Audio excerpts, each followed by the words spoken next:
They gave me a suitcase for my 8th birthday. Not a bike, not a bracelet. A hardshell blue suitcase with little wheels, sitting on my bed like a gift, my mother smiling the smile she saved for church. I thought suitcases meant Disney. 2 days later, I understood what they actually meant.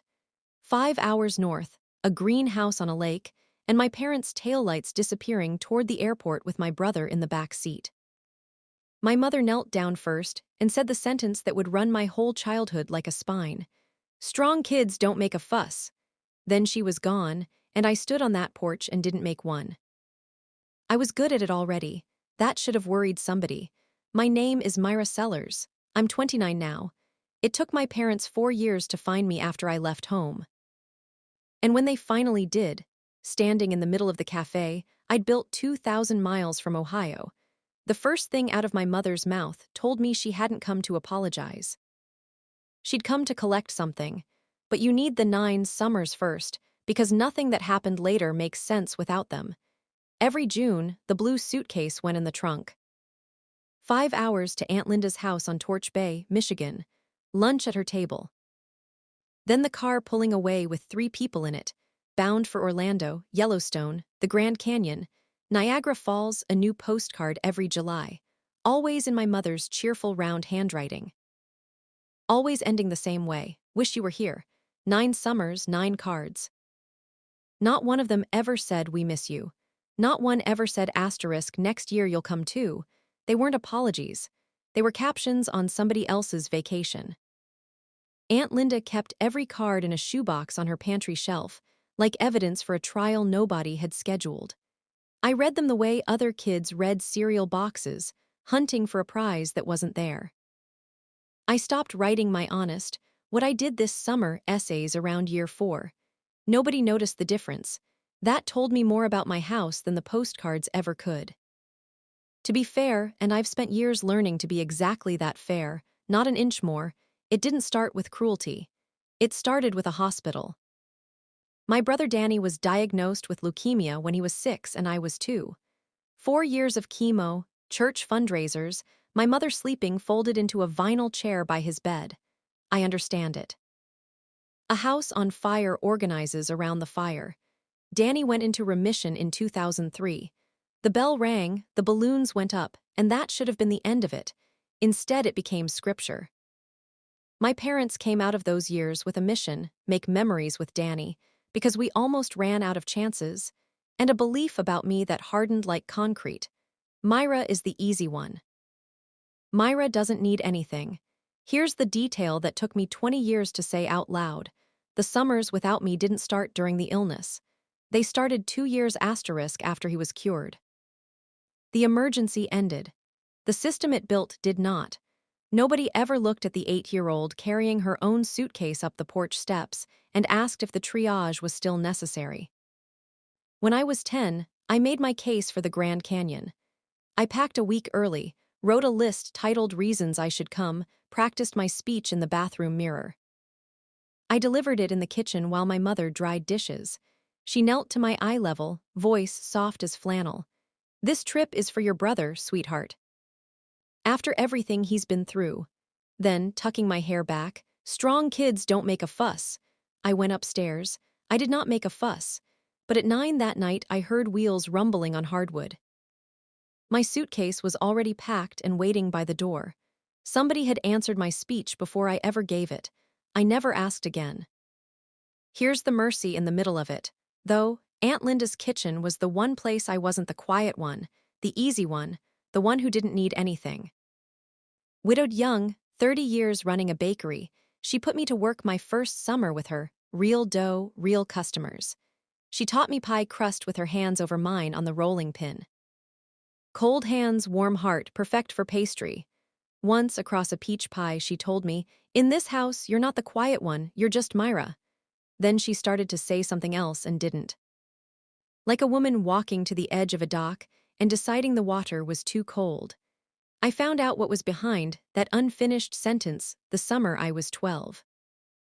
Midnight, I came down for water and found Linda on the phone, her voice sharp in a way I'd never heard. "Then let her stay with me for the school year, Carol." A long silence. Then cold, "That's not how it would look, that's your whole answer." I made a sound. She saw me, changed costumes back into Summer Ant in a second, and walked me to bed with her hand warm on my shoulder. We never spoke of it again. It would be 10 years before I learned exactly what my mother had refused that night, and why. Something changes in a girl the year she stops asking. My parents called it maturity.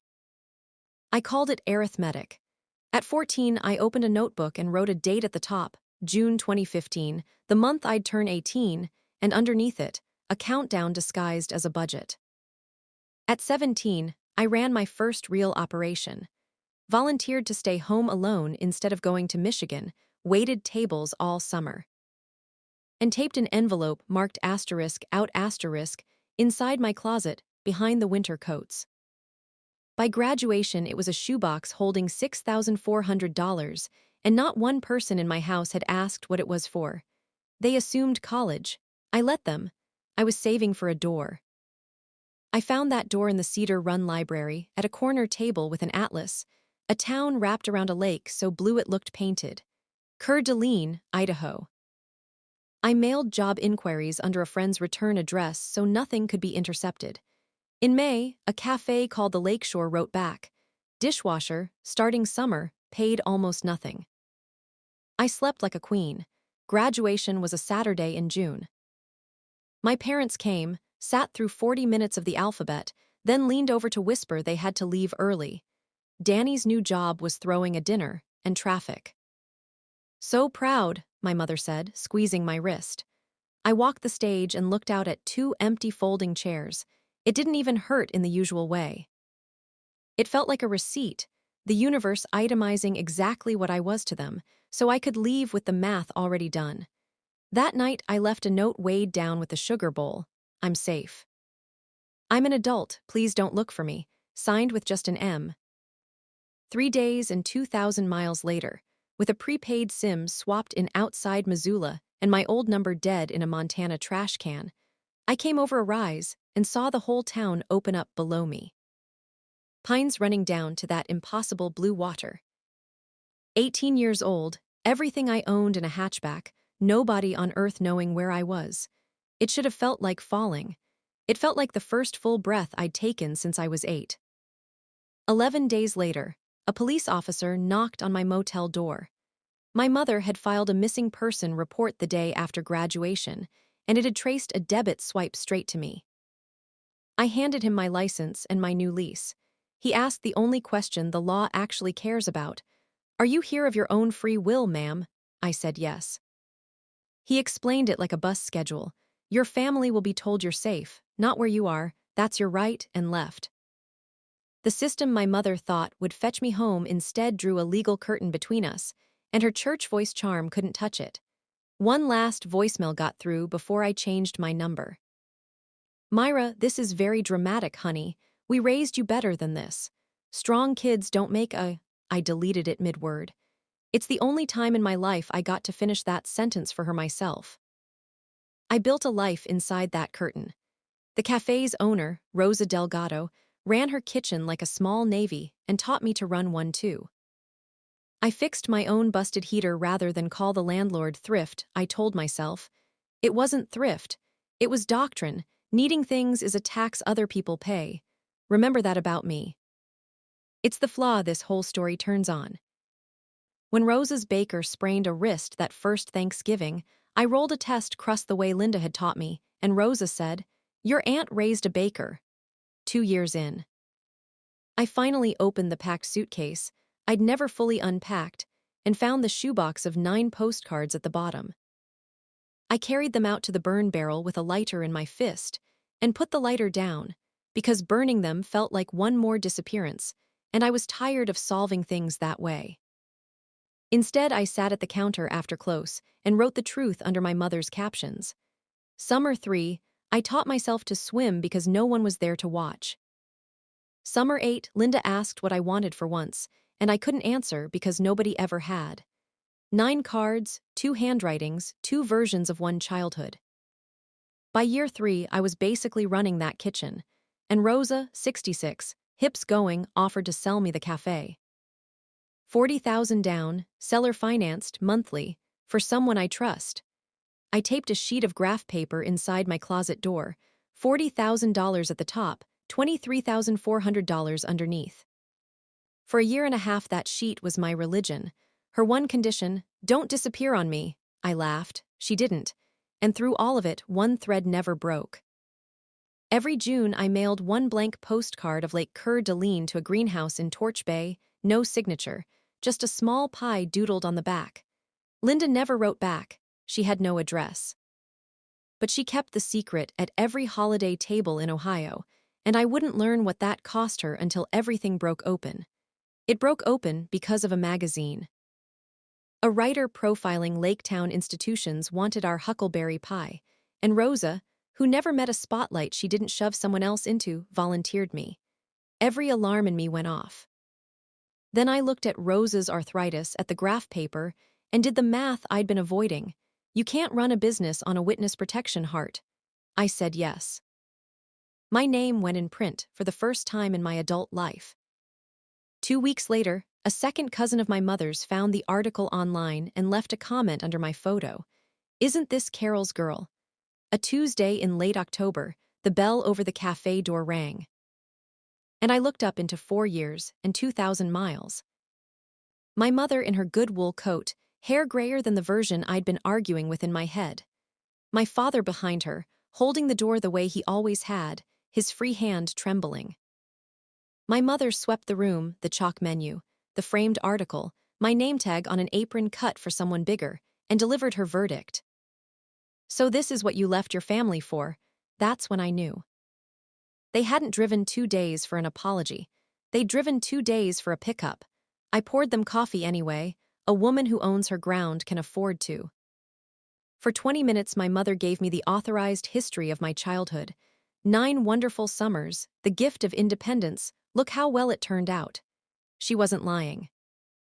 She believed every syllable, the way you believe a road you've driven for 40 years. My father said almost nothing, tapping the counter, looking at my name in the framed article with an expression I had no file for. Finally, I asked why it took 4 years to find me. My silent father opened his mouth for the first time. "I did." My mother's hand landed on his sleeve and he stopped. Then she got to business. "Your father has Parkinson's. Early stage." She said it like weather, then let it land before the real sentence. "Danny can't be expected to manage this, the children, the career, you understand." Her hand closed on my wrist. Same squeeze as graduation. "You've always been the strong one, Myra. It's time to come home." I took my wrist back gently, the way you take a knife from a child, and said no, just the word. Then I told them the lunch rush was coming, and they should try the pie before the drive back.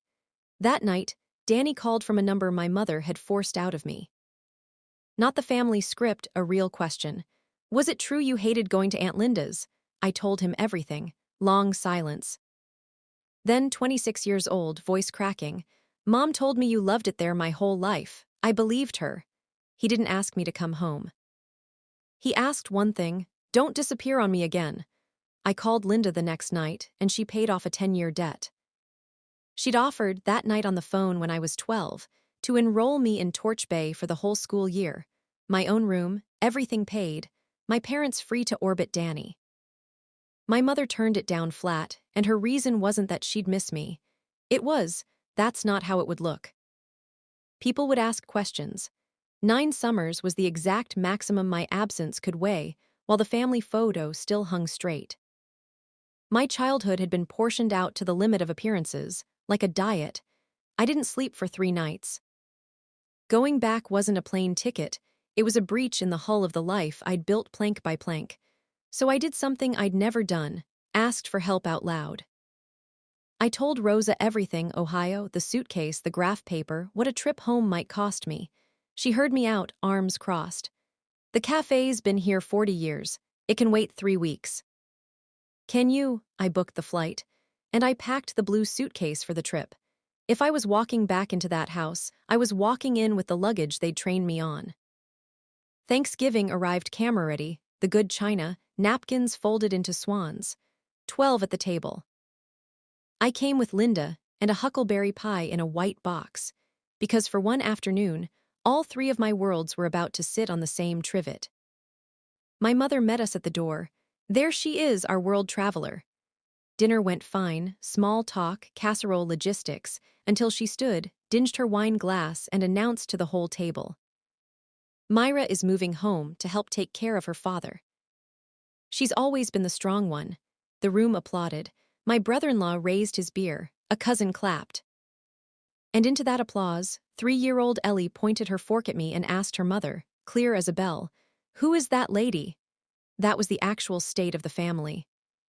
Spoken by the only honest person at the table. I stood. I'd learned in 4 years of running a business. You never outshout the room, you lower your voice until the room comes to you. "You're right, Mom, I never made a fuss. I made a life." I told them a licensed home care agency in Columbus would start Monday, 3 mornings a week, invoices to me in Idaho, already scheduled, already paid. Using nearly every dollar of my down payment. Rosa's handshake would wait. My mother reached for her gavel. "After everything this family has given you," and I answered, quiet enough that the table leaned in, "You gave me a suitcase, Mom." Every June. Then the terms.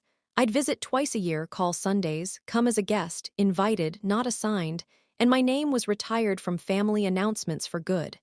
My mother played her last card. "If you walk out of this house, don't bother coming back." And then, gripping the table edge as my father tried to rise, she broke not into tears, into truth. "I was 12, she said to no one. "When your grandmother's legs went. Somebody had to do the cooking, the lifting, the 2 a.m. toilet runs. And nobody ever asked me either. The whole machine, the suitcase, the postcards, the strong one wasn't something she'd invented. It was something she'd inherited, and survived by turning into a badge, and pinned on me as the only way she knew to say you're like me."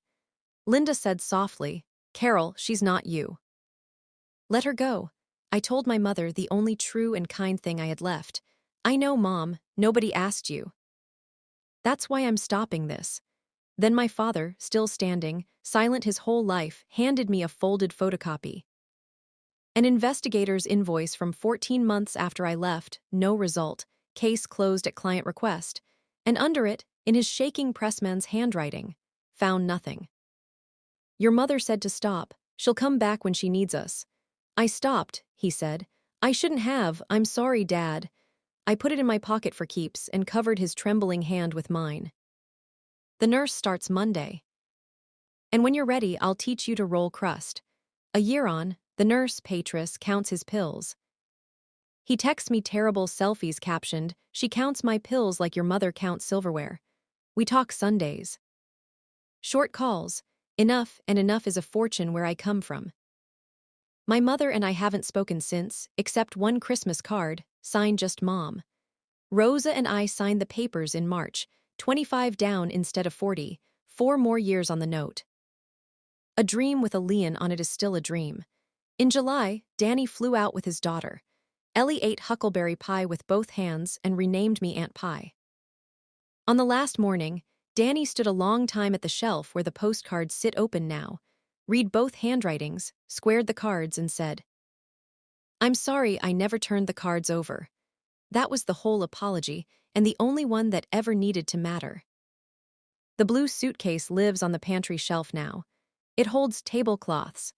Twice a year I take it down and set the longest table in town with the luggage that was supposed to teach me to leave quietly. Family isn't who shares your blood or your name. It's the people who never need a postcard because they never once let you be the one who's missing.